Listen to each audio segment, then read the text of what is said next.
Добро утро, уважаеми зрители! Вие сте с сутрешното ток-шоу след закуска на телевизия Видеосад.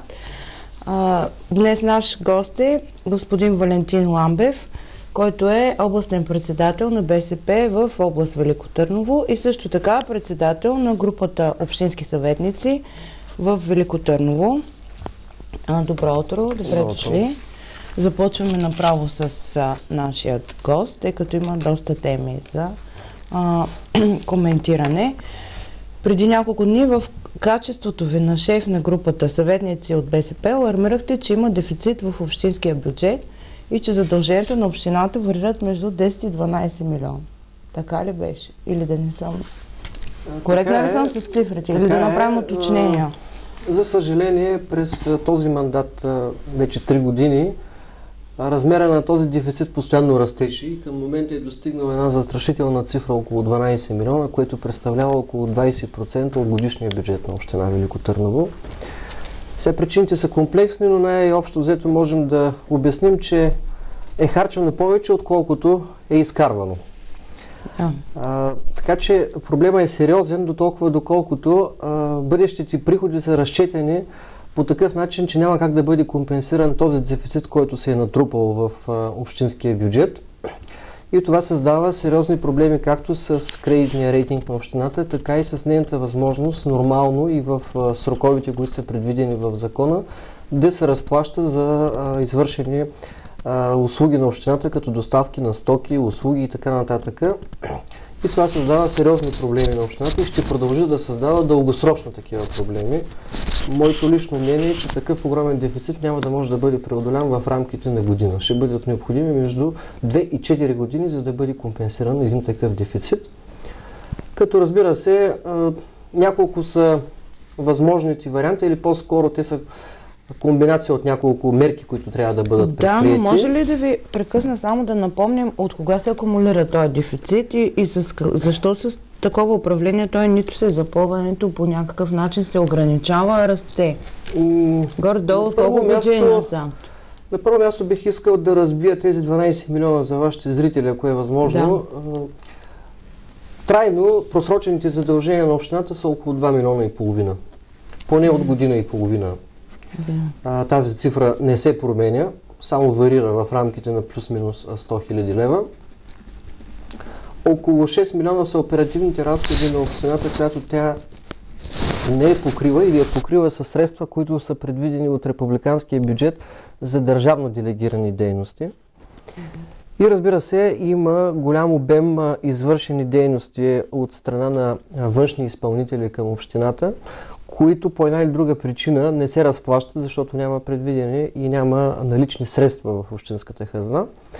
И по този начин се получава един голям дефицит, който е силно притеснителен, тъй като задлъжняването на общината ограничава нейната възможност оперативно да бъде коректна и да разплаща всички свои задължения.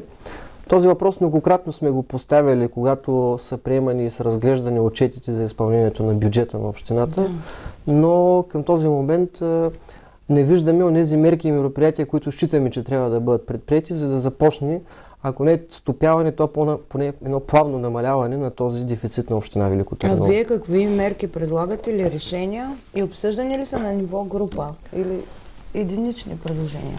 Разбира се, ние сме правили такива предложения в зала. На първо място трябва да бъдат намалени разходите. Очевидно е, че общината като субект би следвало да харчи толкова, колкото изкарва. Т.е. толкова, колкото събира като местни данъци и такси, плюс средствата, които получава от републиканския бюджет. На второ място, много по-активно общината трябва да търси инвеститори и потенциални купувачи на това общинско имущество, което общината предлага като ненужно или непотребно за основните дейности на общината. И разбира се, следващата мярка, големия процент несъбрани местни данъци и такси, които постоянно стоят на една величина от около 1 милион лева. Бяха предприети определени стъпки от общинска администрация и общинска данъчна служба, но считаме, че много по-активно тези дължими данъци и такси от жителите на община Велико Търново трябва да бъдат потърсени, включително и по съдебен ред, тъй като те са дължими, някои от тях вече в продължение на години от данъкоплатците. И разбира се, четвъртото като мярка, което считаме, че е необходимо да се направи, част от този бюджетен дефицит се формира и от факта, че всички от тези европейски проекти, които общината изпълнява, по една или друга причина биват изключително много удължени като срок за реализация, респективно разплащането, връщането на безвъзмездната част от проекта от европейските фондове се забавя във времето и общината общо взето кредитира тези проекти за много дълъг период от време, което е лишава от един ресурс, който би могла да ползва за инвестиционна дейност или пък за текущите нужди и потребности, които общината има да обслужва като задължение. А нашите зрители не знаят, теглила ли общината и заеми, за да съфинансира европейски проекти? На няколко пъти Общинския съвет е вземал решение и е давал съгласие общината в лицето на кмета да тегли такива кредити, които са необходими за собственото самоучастие на общината по тези проекти. И разбира се, по разплащането с изпълнителите до момента на възстановяването на безвъзмездната субсидия. Т.е. имаме едно лавинообразно увеличаване на общинския дълг с оглед финансирането на редица европроекти на община Велико Търново. А при изгодни банкови условия ли са теглени? Изгодни са сравнително банковите условия, тъй като в момента цената на парите е изключително ниска. Да. В този така комплекс от мерки, който вие предлагате, който би трябвало и общинските финансисти да се досещат, предвижда ли се приоритизиране на външните услуги, на доставчиците, приоритизиране на разходите, искам да кажа? Има ли разходи, които са така неоправдани, незащитени? Значи това, което на нас не прави впечатление... Има ли дублиране на дейности, неща, които се изпълняват от общинска администрация, да се търсят външни фирми? Това, което бих могъл да кажа, че нашето впечатление е, че общината, за съжаление, купува стоки и услуги на цени по-високи от пазарните. Това също допълнително разходва общински обществен ресурс. На няколко позиции ли откривате? На няколко пъти сме искали информация от общинска администрация и по-скоро от отдела за обществени поръчки да ни предоставят информация и копия от договорите на общината с външни изпълнители на доставки, за да можем адекватно, обективно да преценим, да оценим дали общината купува на най-изгодни цени. За съжаление, тази информация много грижовно се е укрила от нас, не ни се предоставя на няколко пъти, макар че тя трябва да бъде обществено достъпна. И общински съветници. И би трябвало да... При всички искали сме тази информация. Отново ще направим такова официално искане по Закона за обществена информация, за достъп до обществената информация, да ни се предоставят абсолютно всички договори, тъй като е необходим дебат и оптимизация на част от договорите, където евентуално общината не е достатъчно адекватна с условията, които й предоставят външните изпълнители. Анулиране на договорите, изключване на нови, обявяване на нови поръчки. Разбира се, това е един от вариантите. Първият вариант в разговор с... Ако питате до накупувачите на улицата, няма да се съгласят на... В разговор с фирмите могат да бъдат помолени да актуализират или по-скоро да подобрят своите цени. Когато това не се възприеме или пък няма разбирането от другата страна, разбира се, може да се пристъпи към прекратяване на тези договори, когато те са неизгодни. А ние сме убедени, че има неизгодни договори за община Велико Търново. Да, с различни консумативи, доставка на услуги също така. Добре,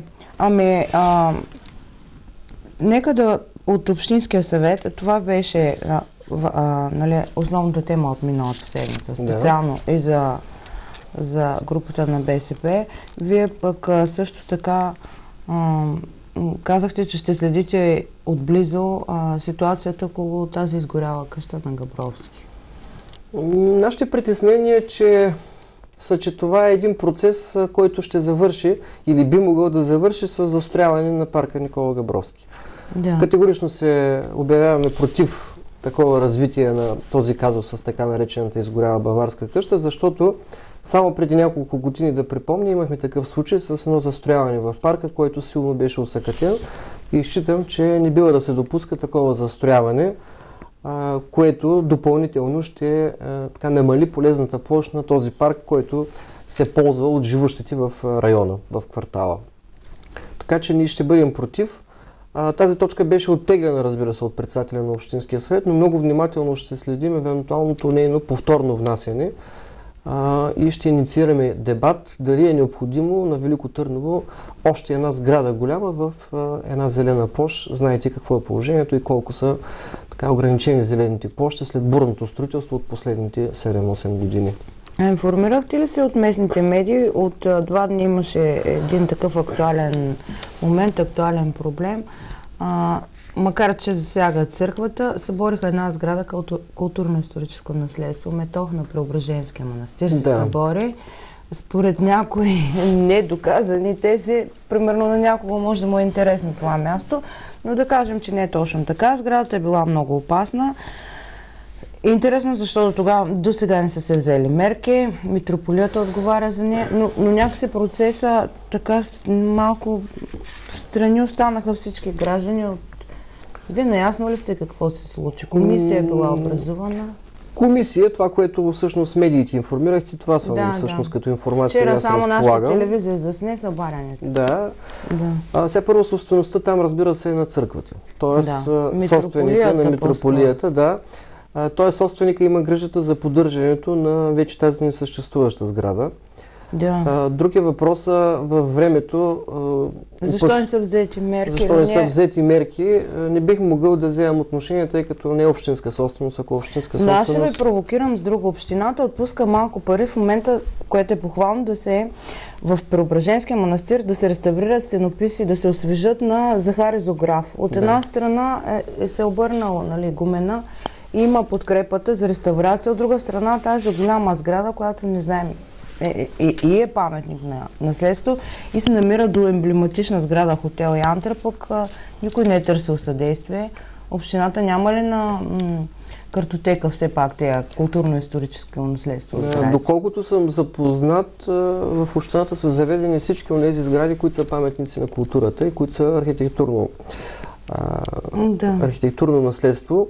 Тук бих използвал вашия въпрос да развия в посока, че големия проблем на община Велико Търново и на град Велико Търново, като основна туристическа, културно-историческа дестинация, е състоянието на сградния фонд в така наречената стара част.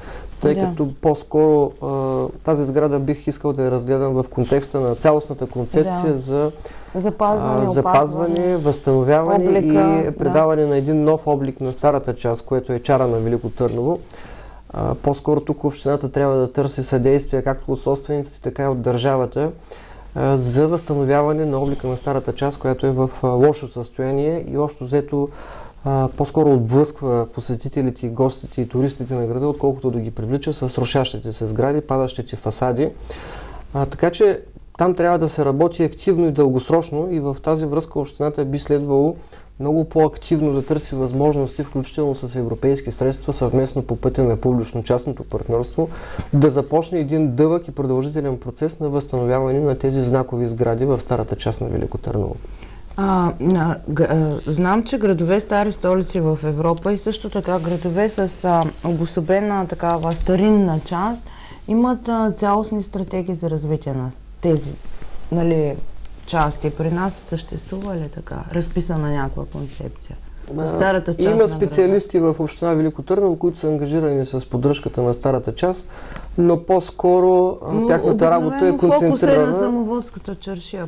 Фокусът е концентриран единствено върху описването, създаването на паспорти на тези сгради, но втората, по-важната част, възстановяването, като че ли няма така голяма активност и това е всъщност голям проблем, по който трябва да се мисли. А нещо повече, град като Велико Търново би следвало да има, със сигурност един заместник кмет, който да отговаря единствено и само по проблемите на старата част. В недалечното минало Велико Търново е имало такъв заместник кмет, тъй като проблемите са сложни, комплексни и трябва целенасочено и постоянно да има специалисти и човек с оперативен и административен и капацитет и правомощия да се занимава с тези проблеми. Според мен да се капитулира с мотива много със собствениците, не може да ги издираме или не са съгласни или нямат средства, не е сериозно, защото може да се измислят различни гъвкави предложения, решения.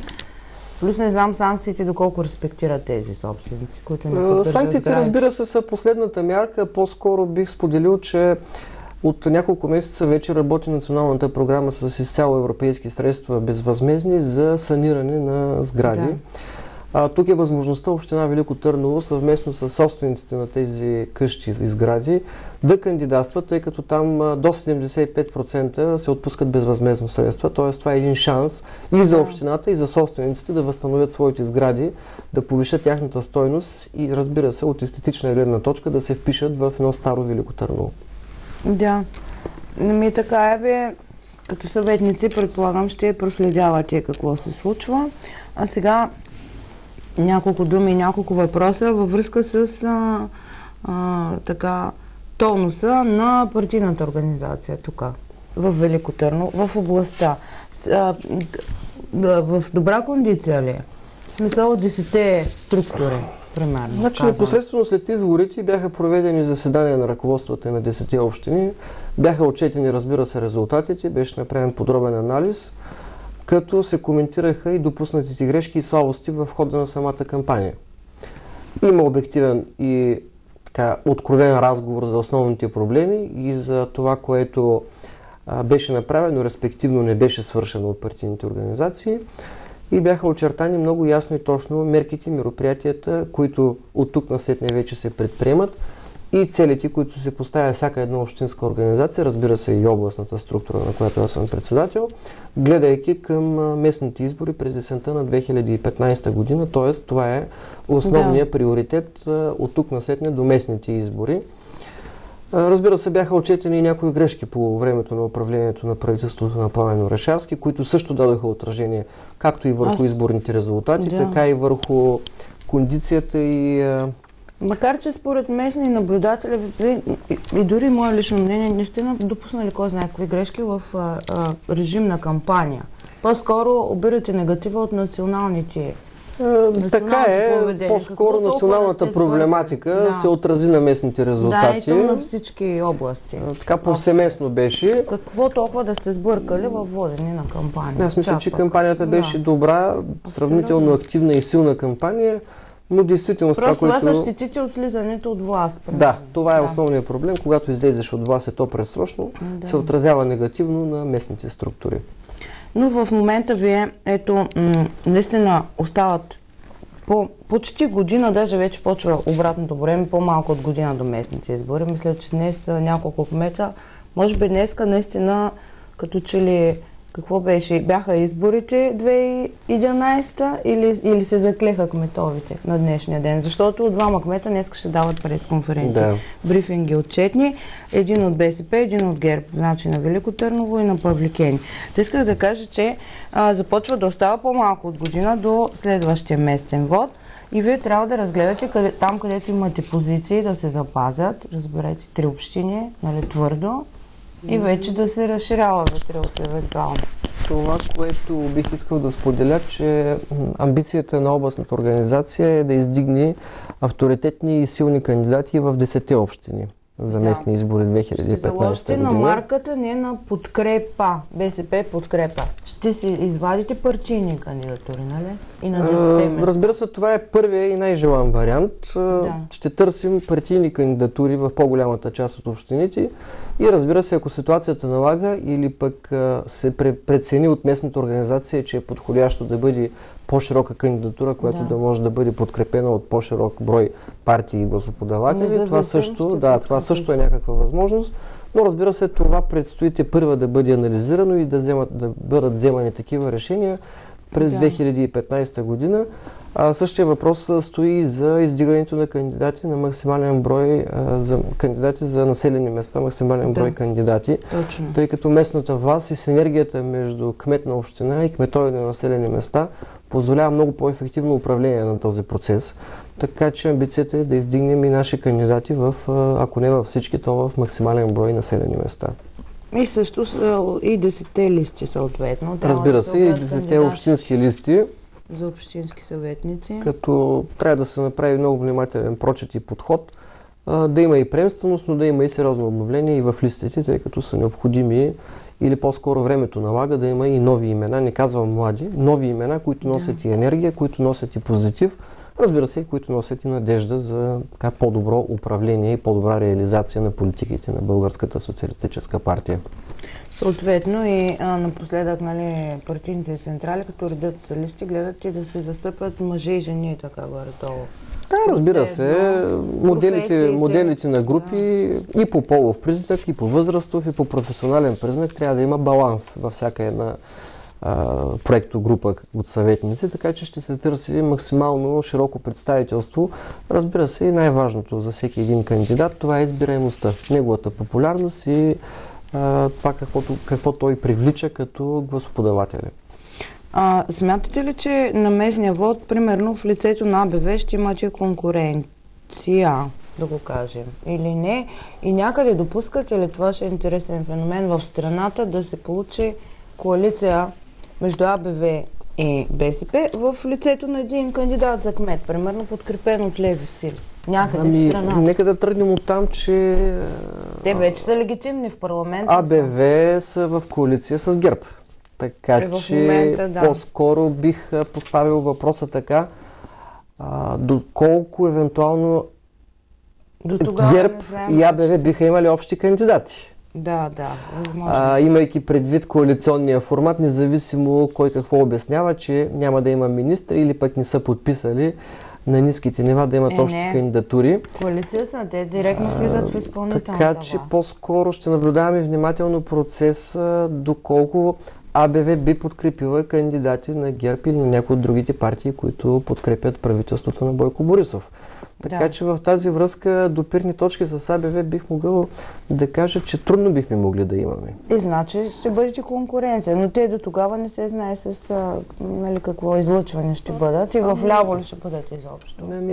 Толкова доколкото агитираха своите гласоподаватели, че са алтернатива на Бойко Борисов и сега виждаме, че всъщност са коалиция на Бойко Борисов и подкрепят. Аз имам сериозни опасения дали техните гласоподаватели биха продължили да разчитат на АБВ като една алтернатива на статуквото. Така че този процес би бил много интересен и ще го следим внимателно ние, както всички останали. Да. Те сега се очаква в местните парламенти, може би на места да гласуват заедно. То ще бъде нелепо да не гласуват заедно. Те и Реформаторски блок и ГЕРБ. Нали в национален план намериха общи политики? Предстои да видим. Предстоят гласуванията на бюджетите на общините за 2015 година. Конкретно в община Велико Търново, след като нашата група беше напусната от двама от нашите съветници, би било интересно тяхното поведение по евентуално гласуването на бюджета, който е най-важният политически документ за една община за дадената година.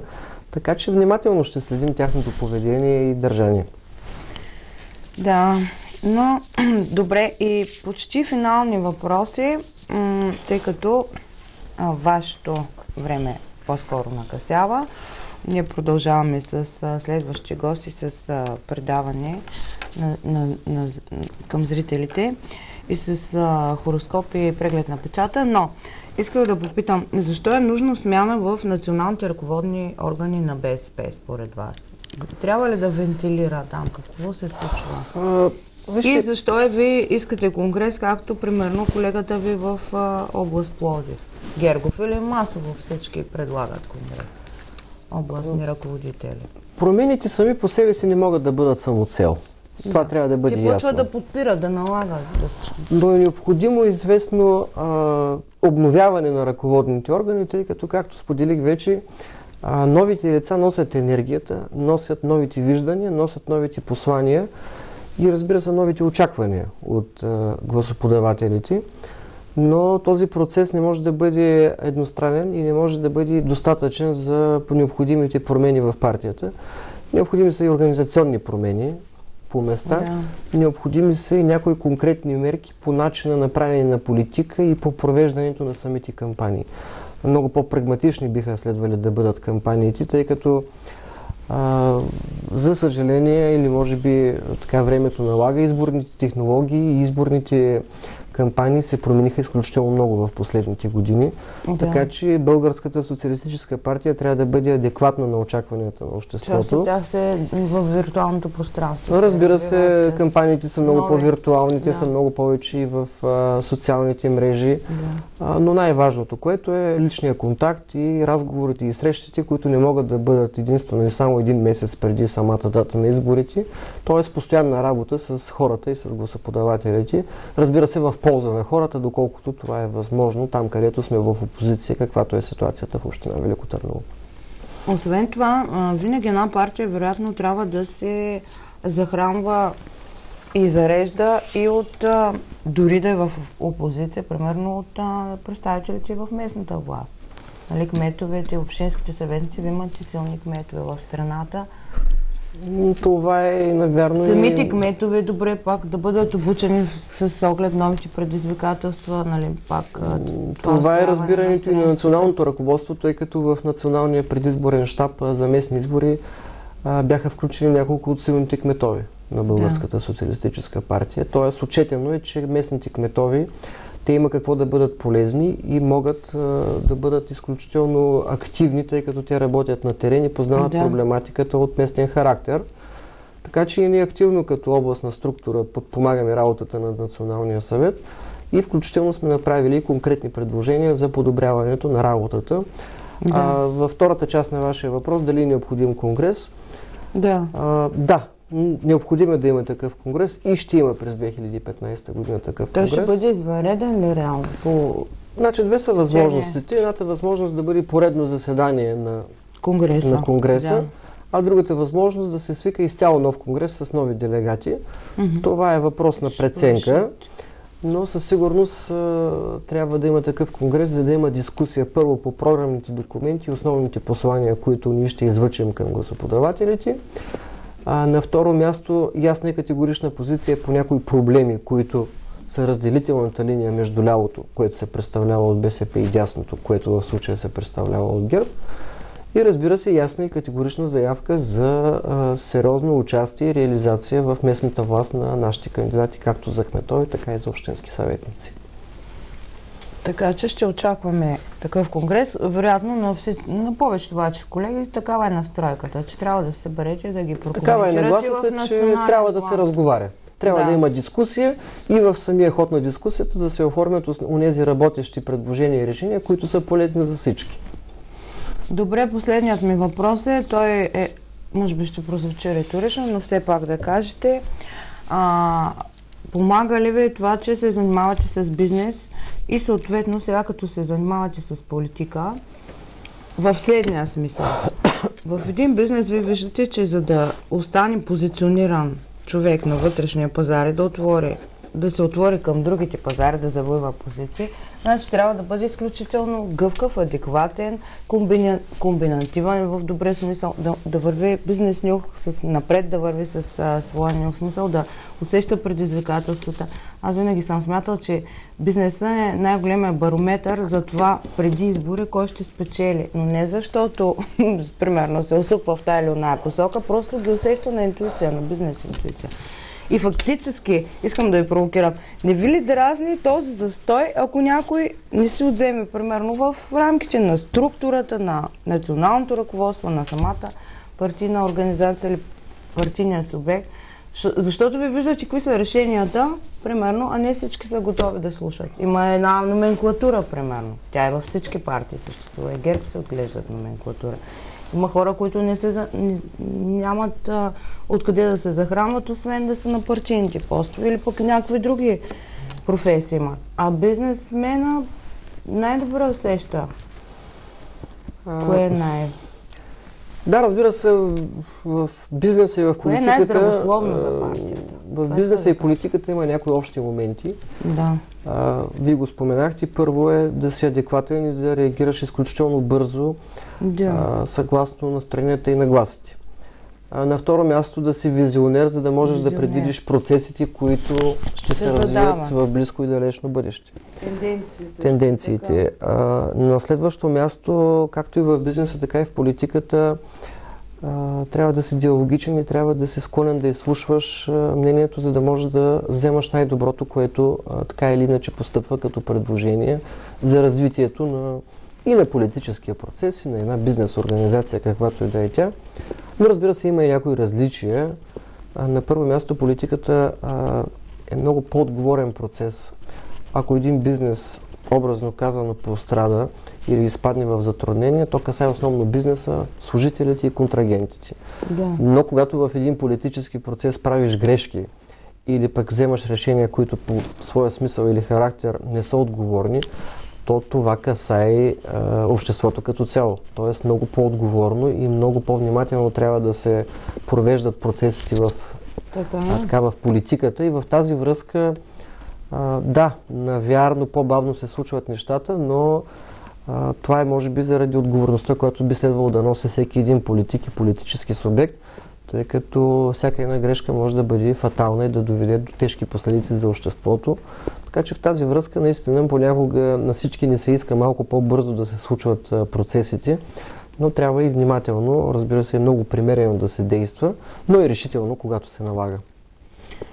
А къде тежи повече мъжката дума, честната дума, в бизнеса или в политиката в момента? Имам предвид, говорим за лоялността, хайде най-общо казвам. И също това може да го свържем и с напускане на ваши колеги, преминаване към други. Вижте, и в бизнеса, и в политиката има място, има пространство. И лоялността, и коректността, и принципността. Да. И както в единия процес, така и в другия има и субекти, които правят престъпления. Да. Некоректни или най-малкото, което е конюнктурно, следвайки своя личен интерес. Така че това вреди както и в бизнеса, така вреди и в политиката. Навярно в политиката случаите са малко повече в този процес. Не, във всички сфери на живота има коректни и некоректни хора. Като че политиката, за съжаление, в България се схваща като средство за лична реализация, по-скоро отколкото като работа в полза на обществото, колкото и клиширано да звучи. Така е, така е. Така че в тази връзка върви и се развива и следващото поколение политици, тъй като има и смяна на поколенията. Аз съм оптимист и вярвам, че следващото поколение политици, което вече навлиза независимо от политическите си пристрастия, носи новото в себе си и носи така по-голяма принципност спрямо това, което виждаме в последните 25 години, тъй като очевидно е, че има и смяна на поколенията, тъй като това е еволюционен процес. И са по-малко обременени. Това също няма е вярно. Да гледат на политиката като на доход, така, като на източник на доход. Надявам се, силно се надявам да е така. Ами добре, благодаря на господин Валентин Ламбев, че беше с нас, че прие нашата покана днес. Разговорът стана интересен. Разбрахме, кои са най-приоритетните задачи на общинските съветници от БСП, както и това, че БСП в региона се стягат вече за местните избори. Винаги съм казвала, че е по-комфортно да си в опозиция, защото имаш време да си изградиш политиките и тезите, да се стегнеш. Така си мисля, дано вие да се подготвите за една сериозна кампания за местния вод. И благодаря, че бяхте с нас.